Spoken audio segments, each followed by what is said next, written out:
thank God for today. We thank God for the mercies and the blessings. You know, ATAYESE has gone this far. Can you introduce yourself, sir? Yeah, my name is Dr. ADEOLU Olusodо. I'm the president of ATAYESE Group, an organization that is committed to repairing the world. Okay, so in Yoruba, that means repairing the world. You know, that's the ATAYESE. Yes. The right word is Katun Ayeshe. So that's ATAYESE. Okay. Well, thank you very much. You had your 11th year anniversary, you know, a few weeks ago or a few days ago. How successful it is? Well, thank you, Splash. Well, we thank God for the successful hosting of the 11th anniversary of ATAYESE Group. And not only did we host the event here in ADEOLU on the 18th of this month, we also had another event in Lagos this last Saturday, marking the 11th anniversary of the organization. So it was, I would say, it was a big success. You know, part of it was we tried to raise 10 million naira to fund our projects for the 2024-2025 year. And I can say that we were able to raise close to half of the money we were looking for. So I can say it's a good success for us to have a launching, and we have about half of the money already in kitty. So I know that it's a success, and we are set to do something great in the coming year for ADEOLU and its environment and other places as well. Thank you very much, sir. Now, what are the projects that are to be done for 2024-2025? Yes, as highlighted during the event and even before, our projects are to cover aspect of water, to cover healthcare, to cover education, and to also cover information and communication. Our project number one, we looked at the fact that, you know, the environment we find ourselves, there is no pipe-borne water supplied by government, so people have to rely on boreholes to get water for use. And all the boreholes are powered by public power, or most times people use generators to power their boreholes. In the event of outage of public power supply, and people could not really even get to buy fuel to power their generator, it leaves a lot of people without water for hours and days. And so we decided that it would be good to have solar powered water pumps to pump water for people in the town. And so two projects, one part of our project is we want to have 2 solar power pumps in ADEOLU that people can use at any time, even if there is no public power supply, or people don't have to rely on buying petrol to power the generators to pump the water. So we plan to have one at Efiyon, and we plan to have one at the Olushesi area along the road to the express. That's one project on water.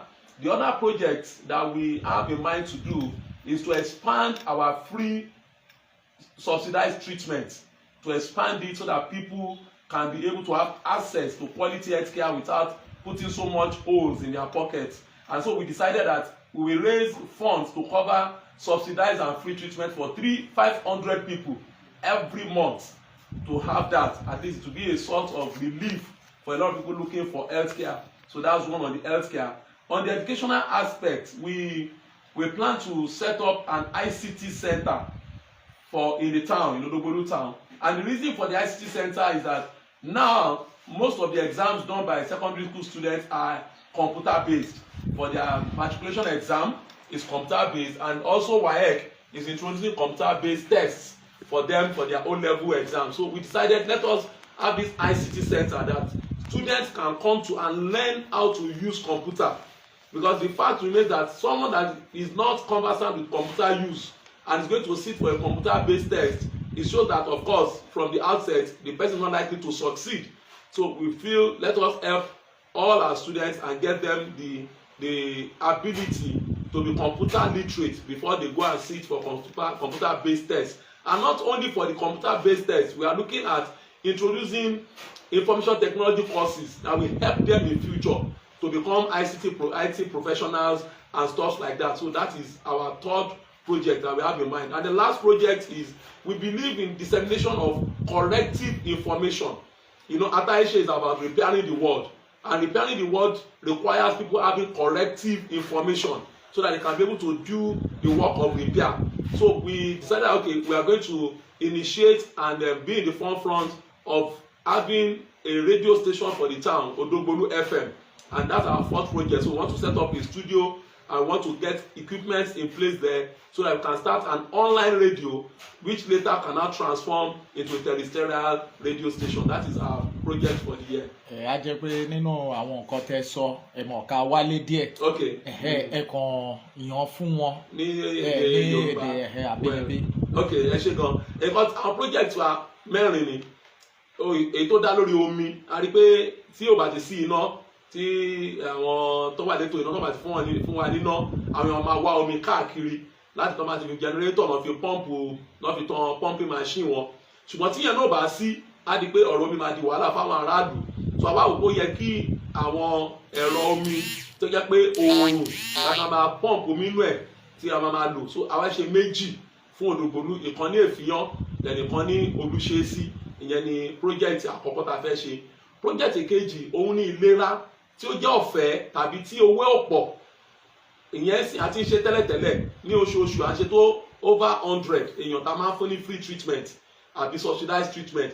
But nínú program wa fún 2024-2025 àfihàn pé ó jẹ́ pé èèyàn 500 ló máa jẹ àǹfààní yẹn ní oṣooṣù láti pé àwọn gba ètò ìlera ọ̀fẹ́ tàbí ní ìdíwó tí kò ní jẹ́ pé ó máa fún wọn ní ìṣòro lọ́rọ̀ wọn sanwó. Ìkẹta ń bẹ̀ ni a fẹ́ ṣe iléèwé tí àwọn ọmọ tilẹ̀ máa kọ́ bí wọ́n ṣe ń lo kọ̀ǹpútà. Torí pé tàbá rí pé sí àwọn exam tó sábà ń ṣe sí kọ̀ǹpútà lọ fi ń ṣe, èyí tó fẹ́ fi wọ yunifásitì ni tàbí tó fẹ́ fi wọ polytechnic tàbí tó bá tiẹ̀ lọ ṣe pé wọ́n lọ ṣe post jam wọ́n lọ sí ní àwọn school tó ń ṣe kọ̀ǹpútà lọ ń lò. Then WAEC gan fúnra rẹ̀ náà fẹ́ bẹ̀rẹ̀ computer based test. So ọmọ tí ò mọ bó ṣe ń lo kọ̀ǹpútà àti páàsì ẹ̀ fáwọn exam yìí ó máa nira. So a fẹ́ ṣe iléèwé tí a ti kọ́ àwọn ní kọ̀ǹpútà yẹn so that wọ́n lè pass exam wọn. Then a tún fẹ́ ṣe iléèwé yẹn náà kò jẹ́ pé fún exam nìkan àwọn tó bá jáde iléèwé gíga wọ́n yẹn máa kọ́ wọn nípa IT àwọn ọ̀rọ̀ kọ̀ǹpútà wọ́n ṣe ń kọ èdè kọ̀ǹpútà àti gbogbo ẹ̀yẹn a máa kọ́ wọn bẹ̀ náà. So àwọn lè fi ṣe iṣẹ́ tó máa yàn láti ṣoríire ní ọjọ́ ayé wọn. So yẹn ní ìkẹta. Ìkẹrin bẹ́ẹ̀ ni tá a bá sọ pé a fẹ́ ṣe àtúnṣe a gbọ́dọ̀ nílò àwọn information àwọn ọ̀rọ̀ àwọn nǹkan tí àwọn lè lò láti fi ṣe àtúnṣe tara wọn àti ti ìlú fúnra rẹ̀. So a fẹ́ ṣe Odògbòlú FM fún àwọn aráàlú láti lè máa gbọ́ kò sí àwọn tó wà lónìí nìkan àwọn tó wà lókè òkun àtàwọn tó sì níbi tó wà lẹ́kọ̀ọ́ tó wà gbogbo bí a fẹ́ ṣe studio ká bẹ̀rẹ̀ radio station fún Odògbòlú tí a máa ṣe ní orí online tó bá yá àsọ di radio station táwọn máa gbọ́ lórí rédíò wọn nígbà lóòrèkóòrè. So kọ́tà fẹ́ ṣe nìyẹn. lórí terrestrial. Terrestrial bẹ́ẹ̀ ni after some time. Well nísìnyí nípa ìlera ọ̀fẹ́ tẹ́ sọ yẹn báwo ni àwọn èèyàn ṣe lè jẹ àǹfààní ẹ̀. Ṣe rí ní ètò ìlera ẹ̀ máa sọ báyìí pé àkọ́kọ́ bẹ́ẹ̀ ni pé ètò ìlera kò chíìpù àti tọ́jú ara kò ṣe nǹkan tó wẹ̀ tó pé ó chíìpù tí ọkọ lè sọ pé fẹ́ lọ tọ́jú ara mi. Lẹ́nujọ́ mẹ́ta yìí sì ń gan àwa gan ni pé ìṣọwọ́ ta fi ń ra oògùn tá à ń rà gan owó ẹ̀ ó ti a lè sọ pé ×3 ×4 nìmí ní àwọn oògùn tí à ń ra àwọn common drugs irú àná sí alọ́ra oògùn màá fi ẹ̀ ṣàpẹẹrẹ nǹkan tá a fi ń yẹ test on bí wọn ní malaria RDT tá à ń lò èlò lára tẹ́lẹ̀ 5,000 something 4,000 something àná pàtó máa ra dé ó di 8,000 ṣẹ́ni ti fẹ́ẹ̀ di ìlọ́po méjì bẹ́ẹ̀ náà ọ̀pọ̀lọpọ̀ oògùn ló ti wọ́n ṣùgbọ́n tábánikà wò bẹ́ẹ̀ yẹn kí nǹkan máa wọ́n ọ̀pọ̀lọpọ̀ èèyàn ló máa nílò àti gba ìtọ́jú tí wọ́n ní lọ sí ilé ìwòsàn fún ìtọ́jú torí owó yẹn tún máa lọ sókè ìgbà tí wọ́n bá ra nǹkan níye kan tó pé níye tẹ́lẹ̀ tó ń fún yàn ní treatment níye kan ìgbà tó gbẹ bá ti wọ́n treatment náà máa ṣe kí ni owó ẹ̀ máa lọ sí òkè. So health insurance onígbọ́n máa ń lò gbogbo ibi káàkiri ṣùgbọ́n àwo àgbègbè táwa àwọn èèyàn wa wọn ò láìkì nǹkan tó bá jọmọ́ health insurance ọ̀tà àkọ́kọ́ bí a ní ṣé òun gbàdúrà kí n sick ni kí wọ́n máa sanwó kan lẹ̀ kí n máa san lẹ̀ pé tí bá sick máa lọ lò ó èmi ò gbàdúrà kí n sick o so èmi ò lè sanwó lẹ̀ ṣùgbọ́n èyí tí arípò wà òkè fúnru àgbègbè wa ń bí ìfọ̀tà máa ń pè ní group health cooperative group health cooperative pé gbogbo àjọ ń mówó papọ̀ a fi ṣe ètò ìlera kalẹ̀ so that tẹ́lẹ̀ kan bá nídìí pé láti lò á rọrùn fún láti lò so group health cooperative yẹn là ń try àti kójọ tí àwọn èèyàn lè máa lò so nísìnyí ní launching tá a ṣe lára àwọn owó tí a raise a ti set aside àwọn owó kan lẹ̀ fún group health cooperative yẹn tó lè last 3 months táwọn lè lò láti fi gba ètò ìlera ṣùgbọ́n ẹ tó bá máa jẹ àǹfààní yẹn sìn á darapọ̀ mọ́ ẹgbẹ́ Atáyéṣe ó tẹ̀lé máa san lóṣooṣù kan ju 1,000 naira péré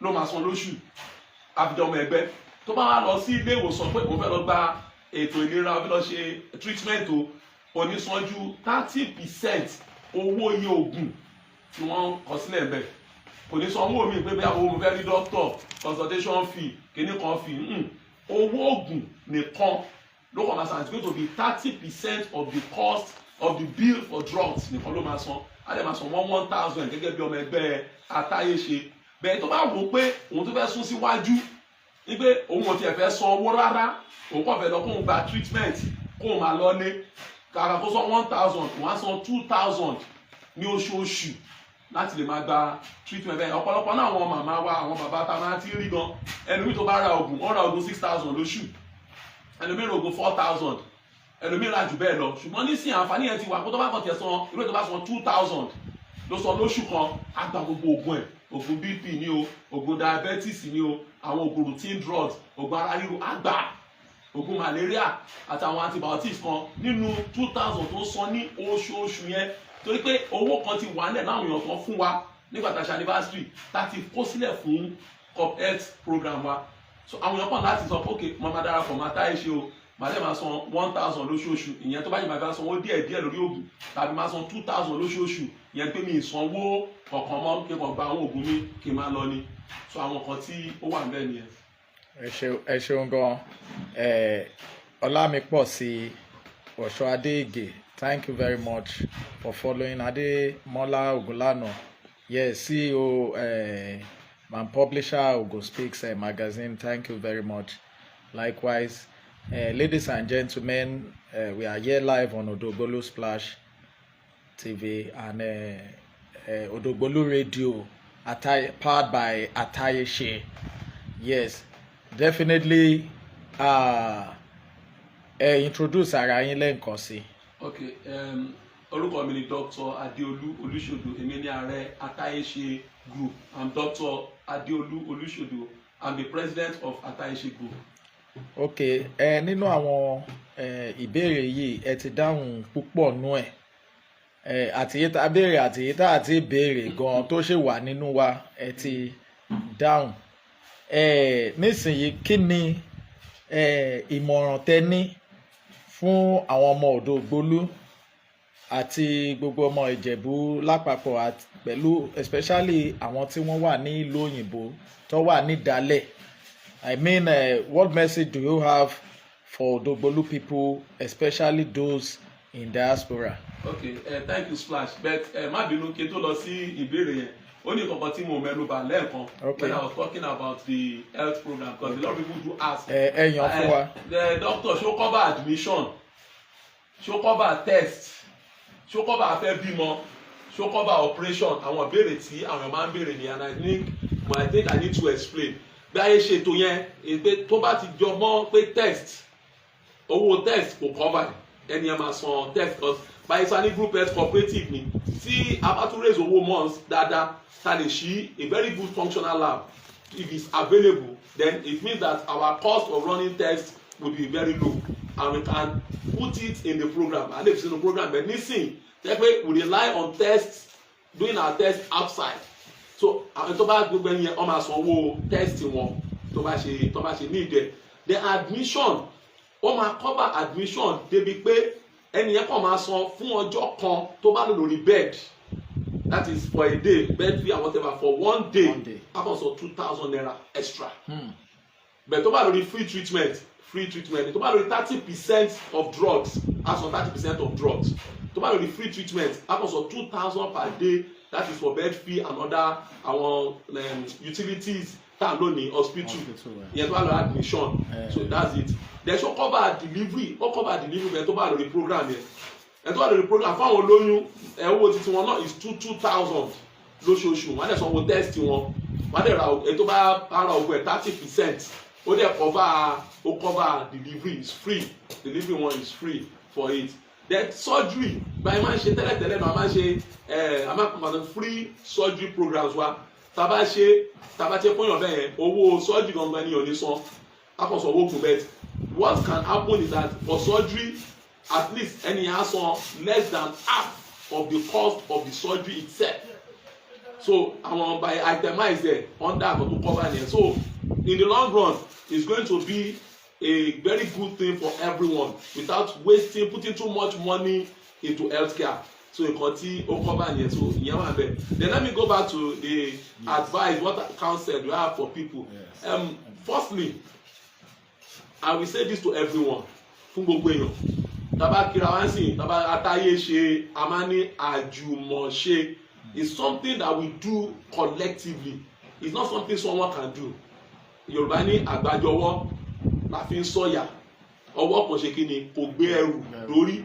so it's everybody's work everybody has a role to play in this thing tọrọ kọ́bọ̀ ọ̀tún tọrọ kọ́bọ̀ tòsì tàbá gbogbo ẹjọ́ if you pull resources together this thing becomes so easy for everyone to achieve so kí àwọn máa wọ pé àwọn tó ń ṣe lọ ṣe kò kàn mí no you can be part of it even if you are not on ground you can decide to just be paying that monthly fee so that it can help the process to go on àrùn ọ̀pọ̀ tá à ń ṣe yẹn wọ́n máa ràn lọ́wọ́ torí ìka ọ̀dọ́gba some people have some people do not have so for those who have and can assist we are open to assistance and I say this anybody that wants to be part of ATAYESE to help us in what we are doing we are free just contact us and we can tell you where you come in whatever you can if it's 5,000 if it's 10,000 if it's 2,000 monthly if it's whatever you can it's an assistance if it's 1 million no problem after our continue and ATAYESE the people we went to university together we graduated together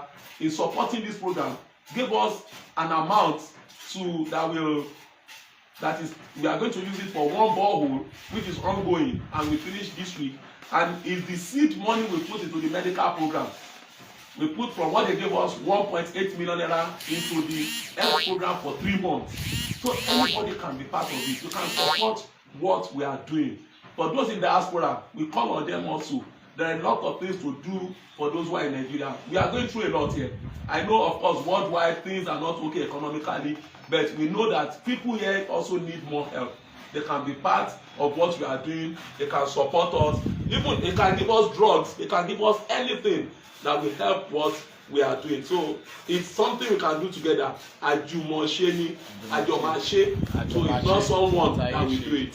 Thank you very much sir. Well, let me say the last but not the least question but before then for those people watching us live we thank you very much Omo Ibrahim thank you very much Oyedotun Oyus thank you very much Olamiposi Oshoade thank you Ademola Ogunlano Ogun Speaks publisher thank you very much Sunday Oduguwa ẹ ṣeun àti ẹ̀yin tá àti ìdárúkọ bẹ́ẹ̀ ṣe ń wò wá ẹ máa bá wa share you are here live on Odogbolu Splash TV then ATAYESE Odogbolu Radio powered by ATAYESE. This is introduce ara yín lẹ́ẹ̀kan sí fún àwọn tó ṣe join wa Wesu Mariam thank you very much for joining. Yeah, my name is Dr. ADEOLU Olusodo. I'm the president of ATAYESE Group. Okay, so mo wá fẹ́ kí ẹ sọ àwọn challenges tí ẹ ti ní láti ìgbà tẹ́ ti ṣe kínní nílùú Odogbolu àti ní Ìjẹ̀bú generally. Like every project anyone is doing, especially projects like this that is humanitarian and is to help people. The greatest challenge is always funds. That's the greatest challenge. You understand? It is the funds to run these programs that it's not there. So that's a great challenge. Thank God we have people supporting us. It's like if we have our way, we try to do an open clinic that is free to everybody. Just walk and get treatment and go home. But the funds to do it is not there.